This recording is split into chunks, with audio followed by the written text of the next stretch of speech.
আসসালামু আলাইকুম। আপনারা যেখান থেকে আমার ভিডিওটি দেখছেন, আপনাদের সকলের প্রতি রইল আমার পক্ষ থেকে দোয়া আর ভালোবাসা। আজকে ভালোবাসার সাথেই রান্না করে নিলাম বাসায় পোলাও, আর সেই পোলাও দিয়ে বাসার সবার ভালোবাসা নিয়ে নিলাম। আর সেই জন্যই এই পোলাওটা রান্না করে সবাইকে খুশি করেছি। বাচ্চার বাবা, তারপরে আমি তো আছি। আর সেই জন্য পোলাও রান্না করে, চিকেন রান্না করেছি, বিফ রান্না করেছি। আজকে সবাই খুব মজার সাথে খাবে বাসায়। আর সেই পোলাওটা আজকে এত সুন্দর ঝরঝরা হয়েছে, সেই রেসিপিটা আপনাদের সামনে এখন তুলে ধরবো। আপনাদের যদি ভালো লেগে থাকে তাহলে অবশ্যই একটি লাইক দিয়ে কন্টিনিউ করবেন। আর এখানে পেঁয়াজটা তেলের মধ্যে দিলাম, দেওয়ার পর পেঁয়াজটা সবসময় পোলাওর মধ্যে আপনারা বেরেস্তার মতো করে নেবেন, তাহলে পোলাওয়ের কালারটা খুব সুন্দর আসবে।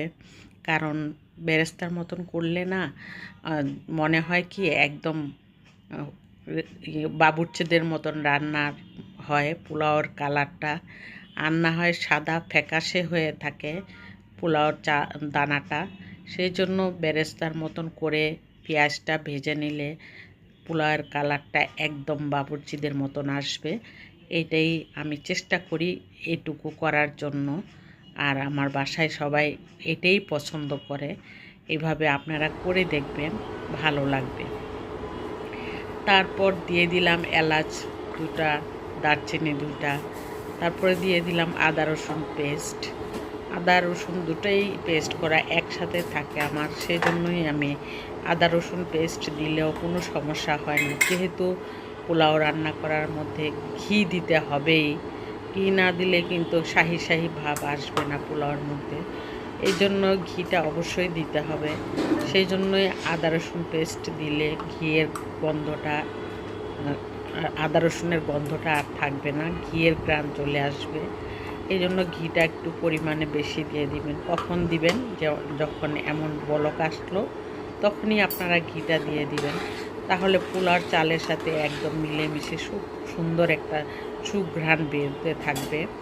আর সেই জন্যই পোলাও কিন্তু টেস্ট হয়। আর অনেকেই রান্না করার শেষে দিয়ে পোলাও ঘি দিয়ে দেয়। রান্না করার শেষে দিয়ে ঘিটা যখন দেওয়া হয় তখন এক সাইডে ঘিয়ের গ্রানটা থাকবে, আরেক সাইডে ঘিয়ের গ্রানটা থাকবে না। কিন্তু এই পানির মধ্যে যে বলক আনা পানির মধ্যে যদি আমি ঘিটা দিই, তাহলে সম্পূর্ণ পোলাওর মধ্যেই কিন্তু ঘিয়ের গ্রানটা ছড়িয়ে ছিটিয়ে যাবে। সেই জন্যই আমি পোলাওর চালে পানি বলক আসার সময় আমি ঘিটা দিয়ে দিই, আর এতে করে খুব ভালো লাগে। তারপর আমি এখানে চিকেন রান্না করে নিলাম অফ ক্যামেরায়, কারণ চিকেনটা আমি আজকে কোনো ভিডিও করার সুযোগ পাইনি। আর গরুর রেজালাটা গতকালকে করেছিলাম, গরুর রেজালাটা আমি আপনাদের সামনে তুলে ধরলাম।